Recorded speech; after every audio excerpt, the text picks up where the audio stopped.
er 0,038% kuldioxid i atmosfæren. Atmosfæren! Grønne planter som f.eks.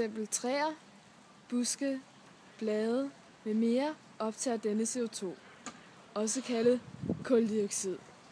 Denne proces kaldes fotosyntese! om efteråret falder bladene af træerne og bliver til dødt plantemateriale. Derefter bliver det døde plantemateriale nedbrudt af svampe og/eller bakterier. Svampene og bakterierne bruger ilt til at nedbryde plantematerialet og udslipper derefter CO2 ud i atmosfæren igen. Vi skal også huske at nævne dyrene og menneskerne, der også indtager ilt og udgiver CO2. Det var så kulstofkredsløbet. Tak for den her gang.